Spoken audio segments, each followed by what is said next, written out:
I can tell it's Saturday.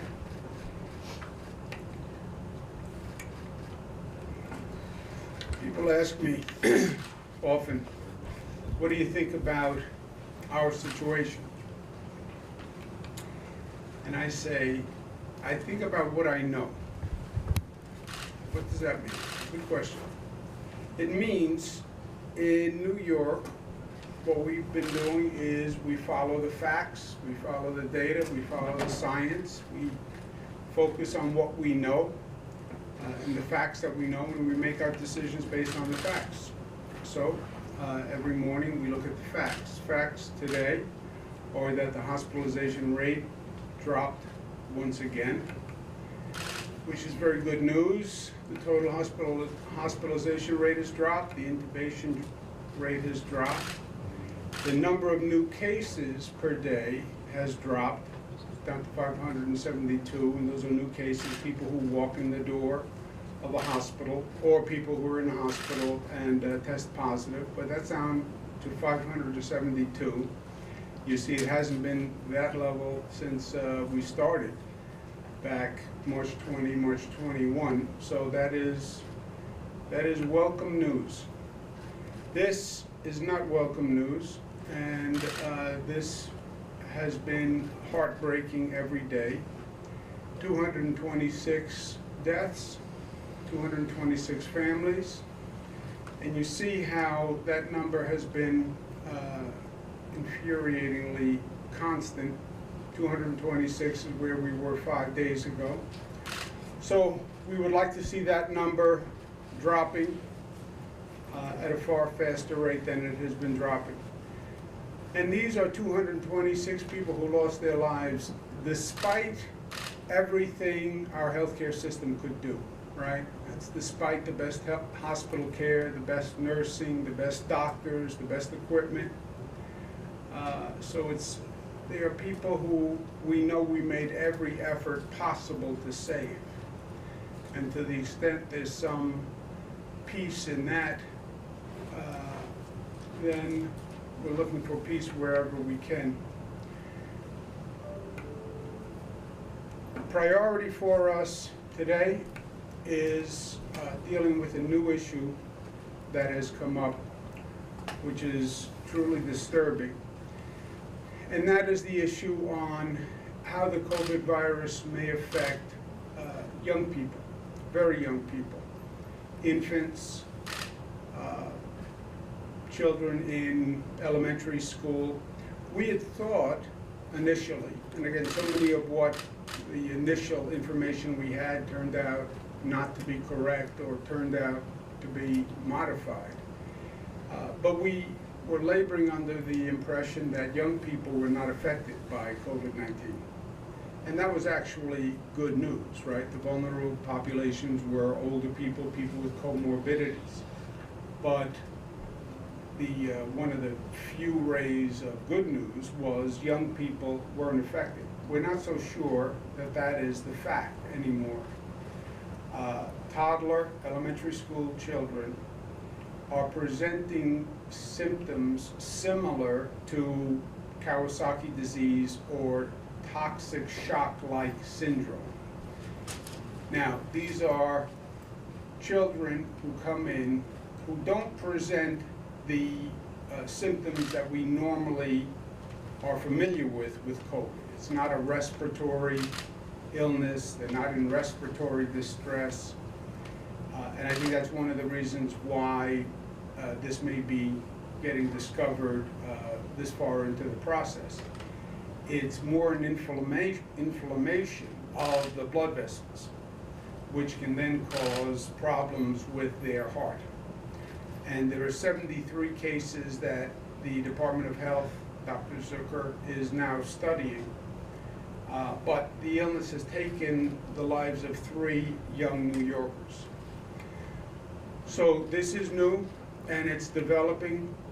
The Department of Health has communicated with the federal officials, the CDC, and the CDC has asked New York to develop national criteria for this so that other states, other hospital systems can also be checking into this and looking into this. Again, as it turns out, these children happen to have the COVID antibodies or be positive for COVID, but those were not the symptoms they showed when they came in to the hospital system. So it's still very much a situation that is developing, but it is a serious situation. The Department of Health is also going to be working with the New York Genome Center and Rockefeller University to conduct a genome and RNA sequencing study to see if there's something about these children that may present a definable situation. But rest assured, the Department of Health is on top of it. This is the last thing that we need at this time, with all that's going on, with all the anxiety we have.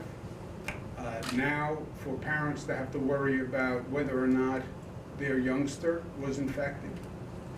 And again, symptoms that don't even seem like the symptoms we associate with COVID-19. So we still have a lot to learn about this virus. And every day is another eye-opening situation. But rest assured, the Department of Health is doing everything that they can do. I think it's fair to say that the New York State Department of Health is the first one that has been on this situation. And again, working with the CDC, and whatever we find out, we'll not only share with the public, but we'll also share with other states and other hospital systems. Because it is very possible that this has been going on for several weeks, and it hasn't been diagnosed as related to COVID. So again, we'll keep you updated. I know many people are concerned about that, as they should be.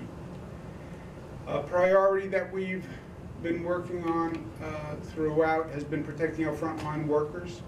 We're very aware of the sacrifices that our frontline workers are making, so many of us can stay home and stay safe. And we want to make sure we're doing everything we can to protect our frontline workers. We've been working with the healthcare workers, police officers, firefighters, EMT, and our transit workers. In New York, we have to keep the public transit system operating. That's how many essential workers, frontline workers, get to work. If we got to a situation where we had to close down public transit, our hospital system would have suffered.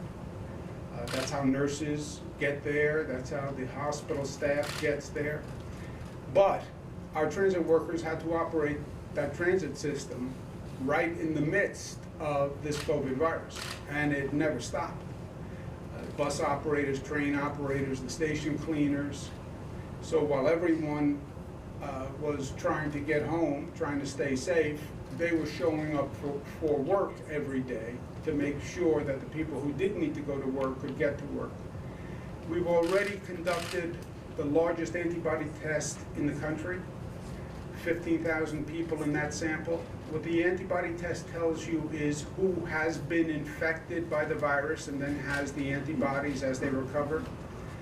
And that gives us a baseline, that 15,000 survey statewide, to compare other groups against, so we know what the average infection rate is in different parts of the state. We can then compare groups to that baseline. We recently tested the transit workers writ large who have been doing the operations of the transit system. We tested 1,300, so that's a large size sample. 14% was the infection rate among transit workers, and that's actually good news. We'd like to see 0, but 14% is below the average infection rate for New Yorkers. So it means that the transit workers' infection rate is below the norm for New York City. Within the transit workers, it's a little higher with station workers than with bus operators or train conductors, assistant conductors.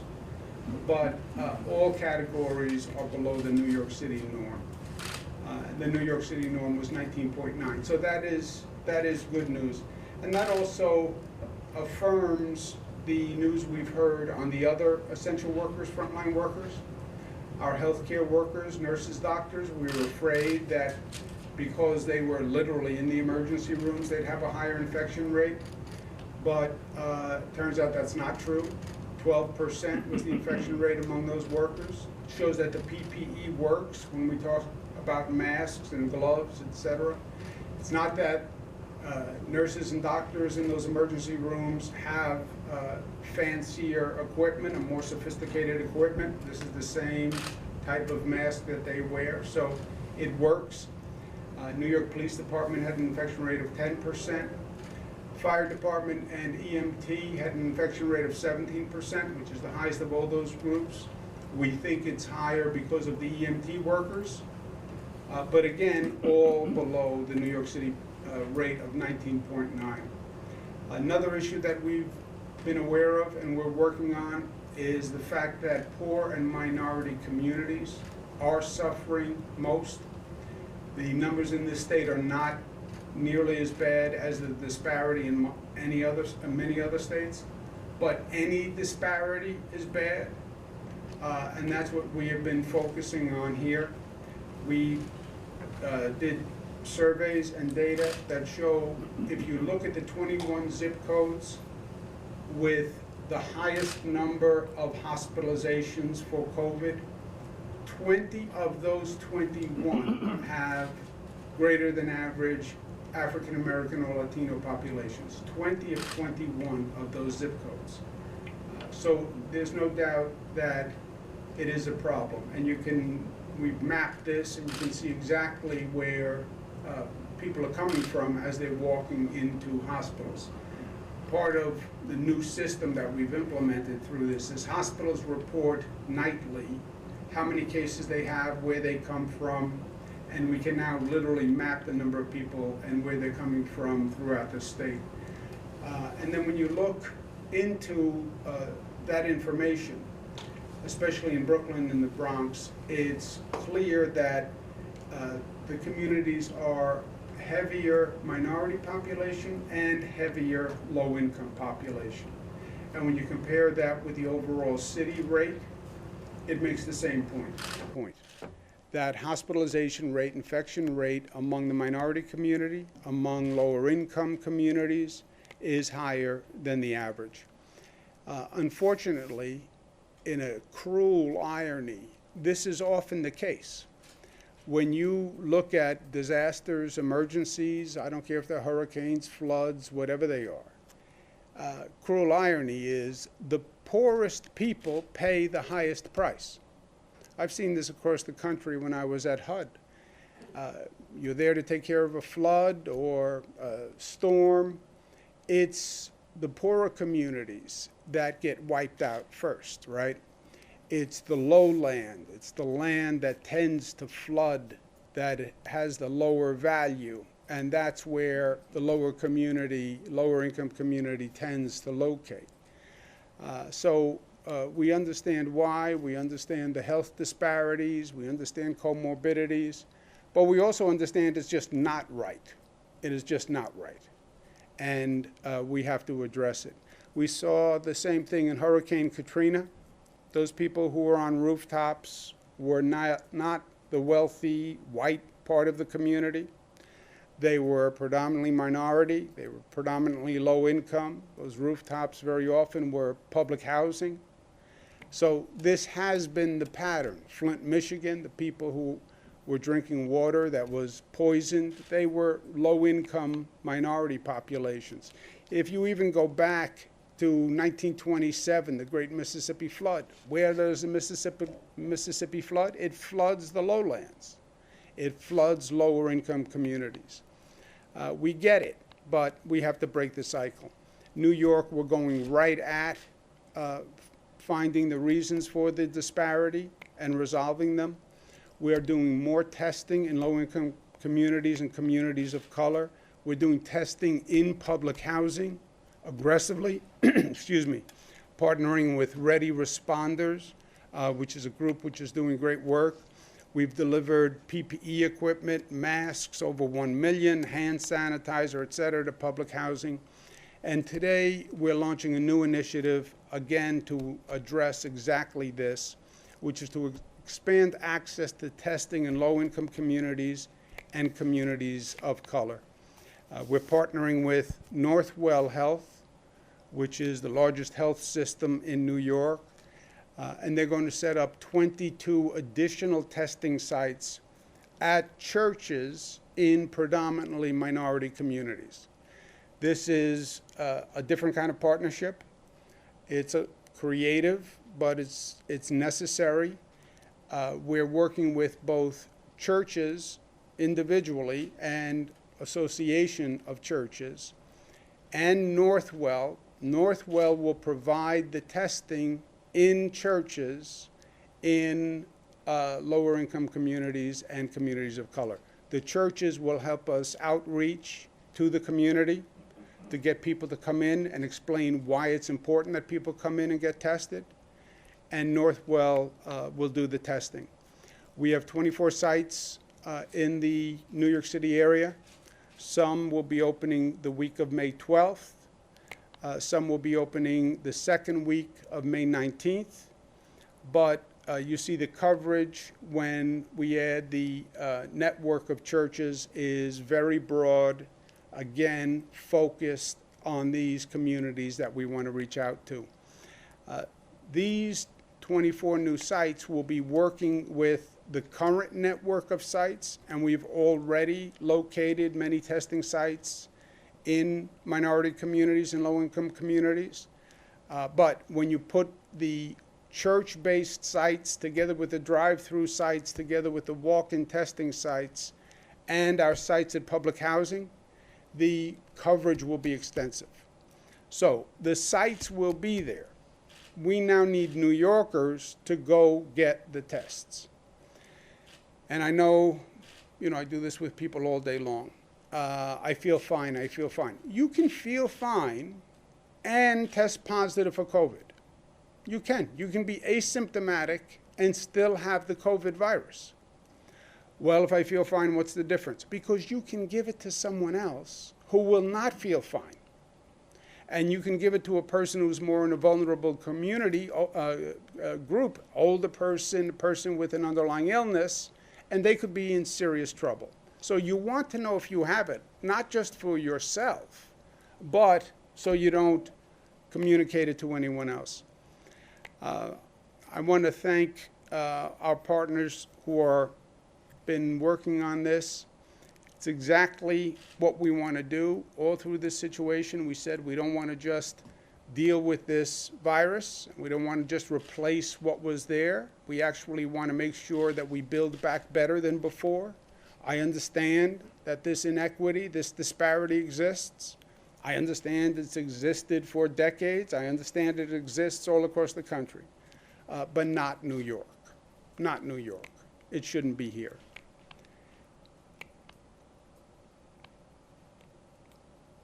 I want to thank our congressional leaders who are partners in this effort, who have been very instrumental in organizing the churches and putting it together with Northwell Health, especially Congresswoman Nydia Velázquez and Congresswoman Yvette Clarke from Brooklyn, and Congressman Hakeem Jeffries, who we're going to hear from in a moment. I also want to thank the church groups. This is not in the normal line of business for churches to be setting up testing sites for a COVID virus, but I think it is the mission of the churches. They're there to serve the community. They're there to work with the community and meet the needs at that time, and this is the need at that time. So they've been extraordinarily helpful and cooperative. I also especially want to thank Reverend Rivera and Reverend David Brawley for coming up with the idea and then working with the other groups to get them to all participate. So we've never done anything like this before, but there are a lot of firsts for all of us in this situation. So I want to thank them very much for what they're doing here. And it's my pleasure to announce that we're being joined with Congressman Hakeem Jeffries, who is a personal friend of mine. He's a great star for the state of New York. In Washington, his voice, his leadership has been pivotal, not just for New York, but for the entire nation. And this is a time when we need the federal government to actually work, and work well, and work efficiently, and work effectively, and work for the people, which sometimes doesn't happen in Washington. And the people, the police, the firefighters, the people of this state couldn't have a better, more powerful advocate than Congressman Hakeem Jeffries.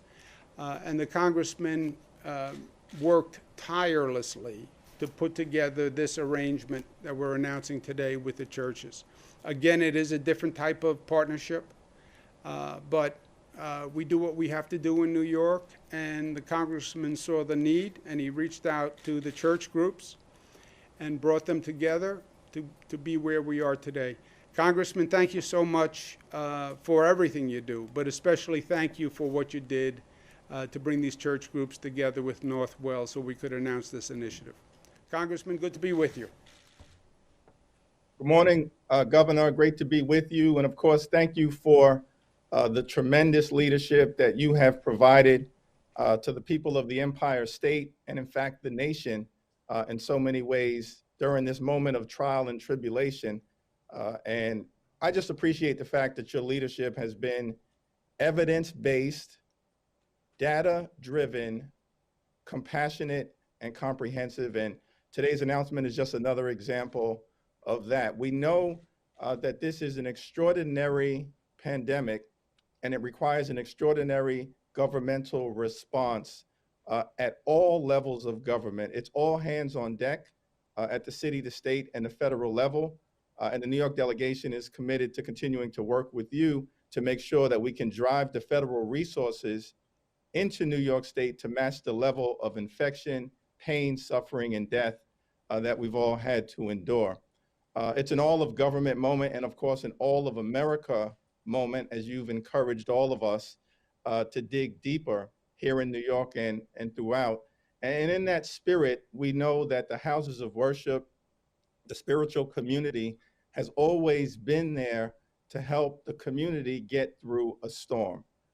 These churches have been there through the crack cocaine epidemic to welcome people in while others were rejecting them. Our churches have been there, for instance, to address the high rates of gun violence in our community through gun buyback programs, taking thousands of guns off the streets in their congregation buildings. And we also know that these houses of worship, our churches, our spiritual leaders have been there to partner with the state and with law enforcement organizations like the Brooklyn District Attorney's Office through Begin Again initiatives to address old warrants and summons and citations that can impact the ability of people from communities of color to be able to get all of the opportunities to benefit from our full economy. And so now at this moment, thanks to their continued engagement and your leadership and willingness to partner, we can address this COVID-19 pandemic with these houses of worship and religious leaders who have the credibility, the authenticity, and the capacity to reach those in the community who need to be tested. Because at the end of the day, this is not over for any of us until it's over for all of us. And as you've indicated, we know that communities of color have been hit particularly hard. We are disproportionately overrepresented amongst our essential frontline workers, live in dense environments, and have historically been under-resourced throughout the nation. And so this testing initiative will be incredibly essential into ensuring that we can turn the corner in communities of color, such as those that I represent, as well as those represented, of course, by great members of the delegation like Nydia Velasquez, Yvette Clark, Greg Meeks, Adriano Espaillat, and so many others. So thank you, Governor, for your partnership. I thank EBC and the other church coalitions for their initiative and willingness to do what is necessary for us to confront this storm. The scripture says, weeping may endure during the long night, but joy will come in the morning. And I'm thankful for your leadership, Governor Cuomo, thankful for the partnership with our houses of worship. And we're all going to be there with the community until it's morning time in the United States of America once again. Beautiful. Thank you so much, Congressman. So well said. Some people say, well, churches are closed. No, churches are open. Churches never close. And they're doing their work and they're performing their mission. And Congressman, big week for you. What you're doing in Washington is so important to all of us. This legislation that may be passed by Washington, getting this country the aid they need, getting this state the aid we need. Past legislation did great for small businesses, et cetera, but I know your priority now is to bring funding for working New Yorkers, working Americans, the police, the firefighters, the health care that have gotten us through this, making sure the state governments can function so we can do the reopening. And we could not have a better voice, we couldn't have a stronger voice, a more capable voice than yours and our delegation fighting for us and for the nation. You make the case for New York, you're making the case for America, because we are just a microcosm, New York. We did get hardest hit in the number of cases, but you address the need here, you address the need in America, and we know you can do it. God bless you. Thank you very much for being with us. Thank you, Congressman Jeffries. Thank you. God bless you. Thanks. That's our congressional delegation, representing all New Yorkers who are tough, smart, united, disciplined, and loving. Questions? Yes, question about you and your fellow northern governors. You have a cooperative regional approach. Does that change at all if Connecticut on the 20th has restaurants open so that Stamford is open but White Plains is not? And if in New Jersey you got some of the beaches open? I know that's them and we're us, but how does that make you feel? Makes me feel fine. It's a lot that doesn't make me feel fine, but that I'm fine with. We said from the get-go, we all have slightly different situations. We talk about the numbers. The numbers are slightly different in all these areas. Numbers are different within the state of New York, right? We have upstate, we have downstate. So you have a strategy that works based on the facts in that area. We said we have to coordinate states because what one state does, by definition, impacts other states. That doesn't mean necessarily, Dave, we have to do the same thing, but it does mean we should know what each other is doing before we do it so we can coordinate and discuss it.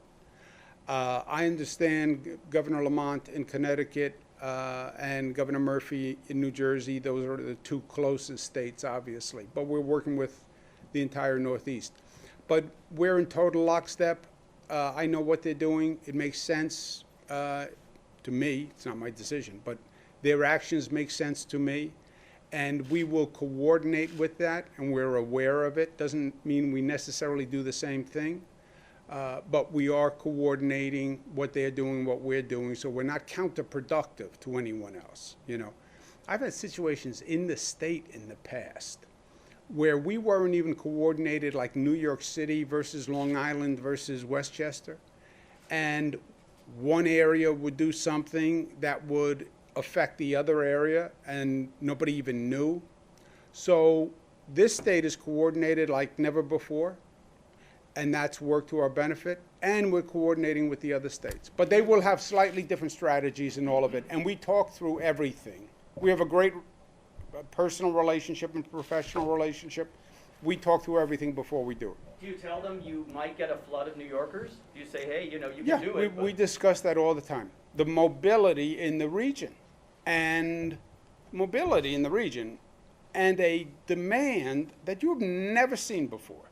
Never seen before. I said up in Albany, I'm a Queens boy, but I was in Albany, and there's a car with two people eating from styrofoam containers in a car, parked car. I'm passing by. They say hello. We chat. I said they were from Queens, New York, drove to Albany to buy Thai takeout food. I said, why would you drive from Queens? I said it nicely, but I said, why did you drive from Queens to buy Thai food? You know, you can buy Thai food in Queens. they said, well, we just wanted to take a ride. We had to get out of the house. Now, that's 2.5 hours up, 2.5 hours back to buy Thai food, right? Just look at that state of mind. 5 hours in the car as a welcome relief to staying home, right? So we just saw it in the state of Georgia. Your people driving from out of state to get a haircut. They just wanted to get out. They wanted to see people. They wanted to move. So you have that demand, and we're very well aware. What Jersey does, what Connecticut does, what New York does is going to affect all of us. There will be mobility.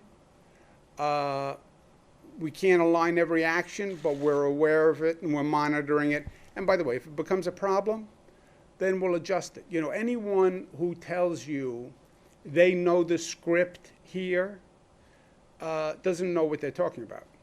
Nobody has done this before. But no, you haven't done it before. You take an action on the best information you have, and then you see what happens. If Connecticut or Jersey does something and you get a flood of New Yorkers going there, we'll adjust.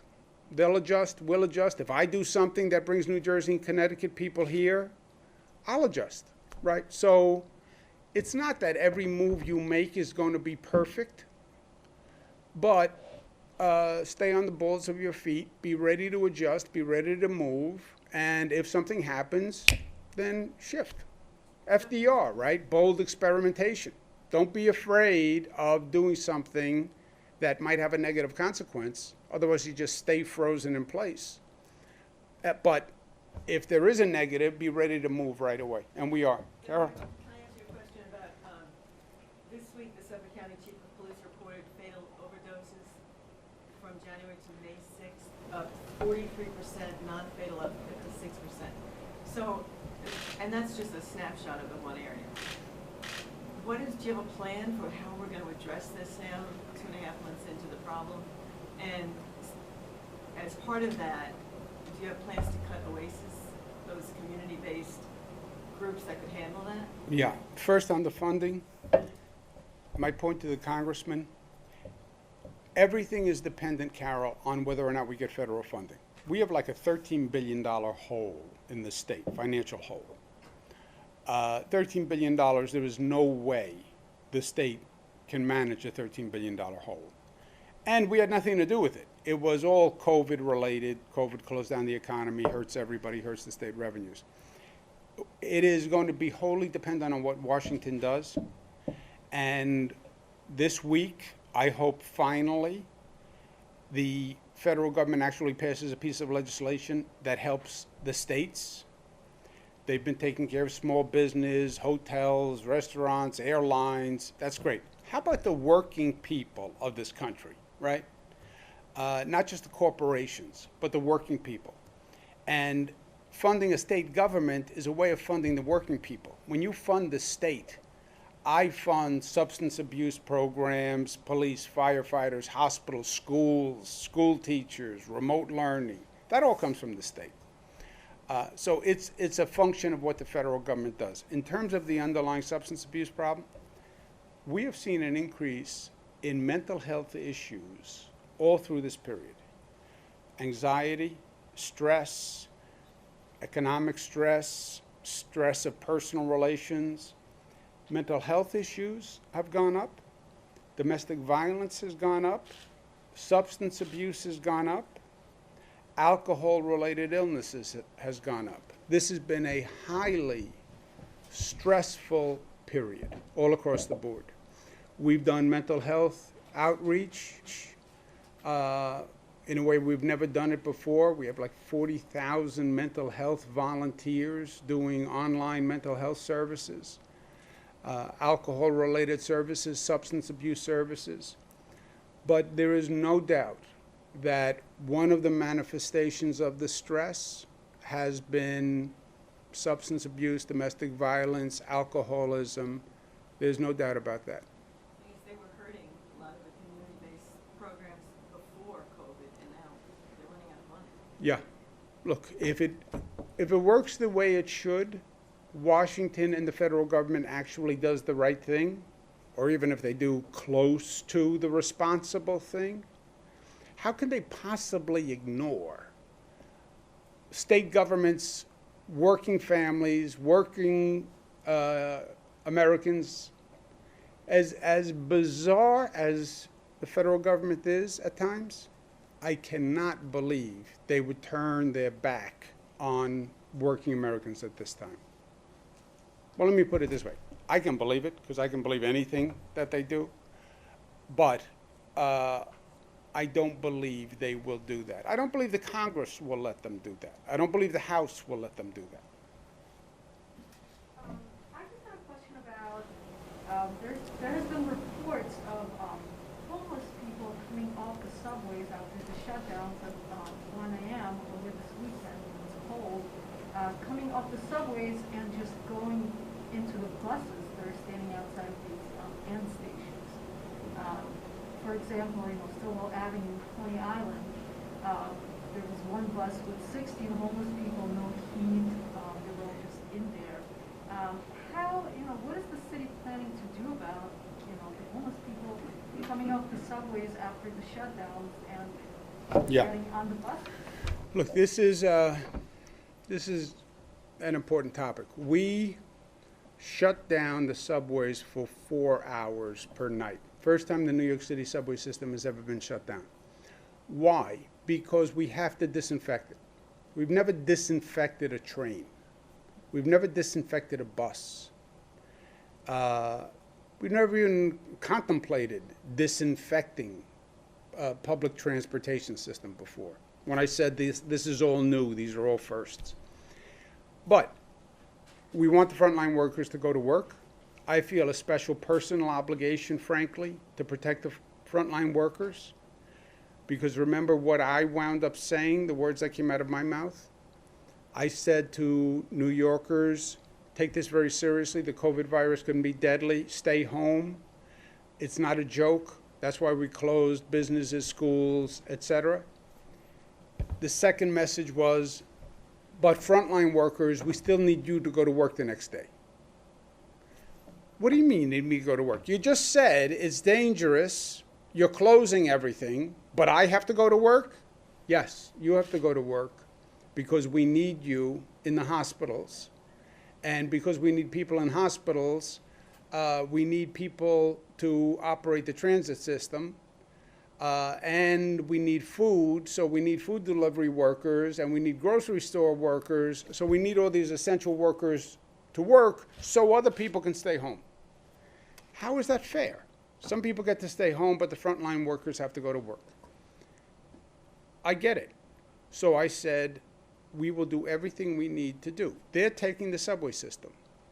The COVID virus can live on a stainless steel surface for 2 or 3 days.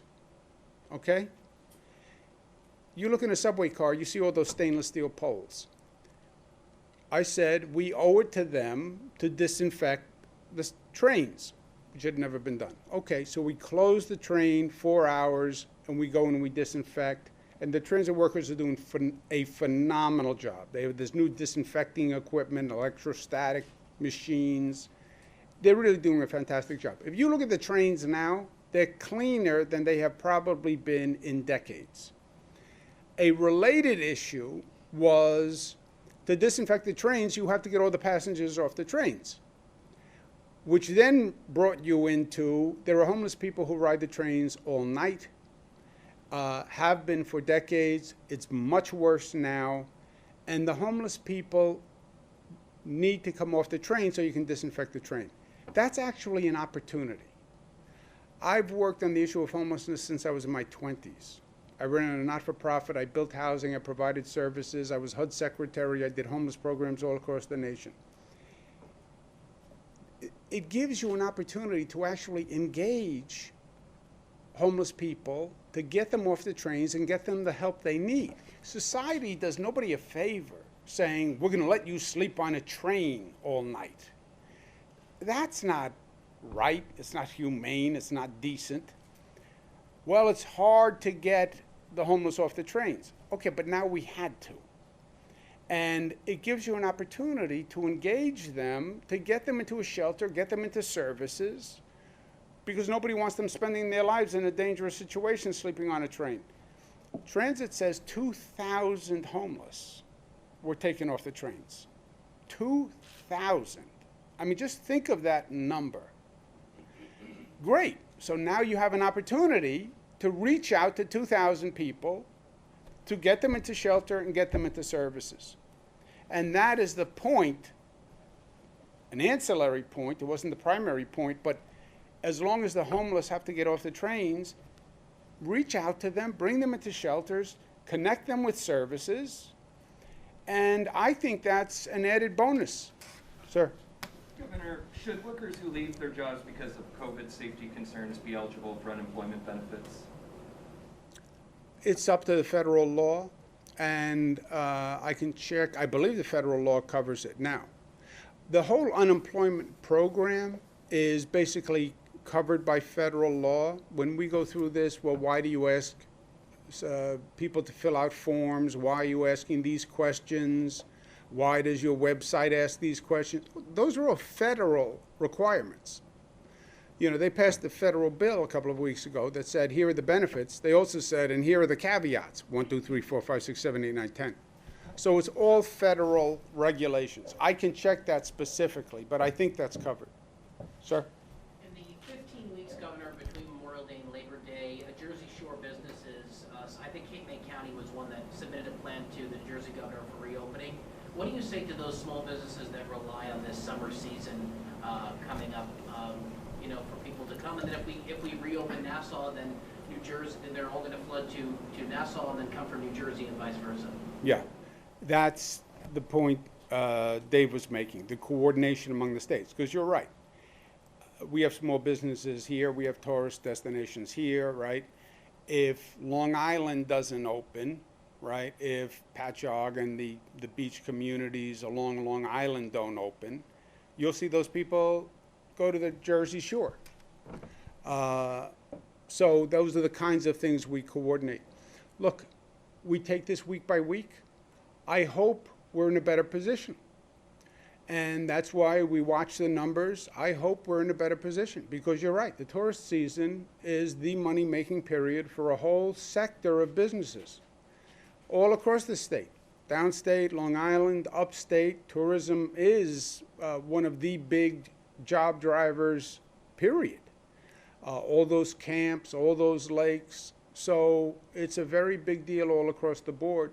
And then you're right. We do have to coordinate with the surrounding states because you can go to Long Island or you can go to the Jersey Shore or you can go upstate and you'll go wherever is open, frankly. Hey, Health and Hospitals is going to be taking over this, we're engaging this test and trace thing instead of the health department. I'm just curious to know if you have any thoughts on that. I do not know. That's the mayor's program. So I don't know how he runs that. I do know we are all coordinating. Mike Bloomberg, former mayor of New York, is helping us with design and implement a tracing program because nobody has done this before. You know, we talk about it like it exists. Oh, we're putting together a tracing program. By the way, there is no tracing program. You know, we've done it on a very small scale. This is a much, much different situation. And how do you trace in New York City without coordinating with Westchester and Long Island and New Jersey? So Mike Bloomberg and his philanthropy really doing a great service. They're going to put together that tracing program on a regional basis because none of these lines work anymore. New York City, Nassau, Westchester. The virus doesn't stop at a line. And that's not how our metropolitan region works anyway, right? I lived in Westchester, still a resident in Westchester, work in New York City. So who's going to trace me, Westchester or New York City, right? Nassau commutes, Jersey commutes. So Mike Bloomberg is doing a regional coordination. Localities will still run their own program, and that's up to them. Governor, could you confirm that billions in new federal funding is making its way through the pipeline to the MTA? And could any of that money be used to increase homeless outreach in the subway system? You were just mentioning how this is an opportunity for contacts, but recent reporting has shown at Herald Square, for instance, that a lot of homeless are being engaged, forced out of the subway system, but there's not any outreach workers actually on site. Yeah, the homeless outreach is a function done by the city. It's not. The MTA has. They have funded. Well, the MTA runs the trains and the buses. They're not a homeless provider, right?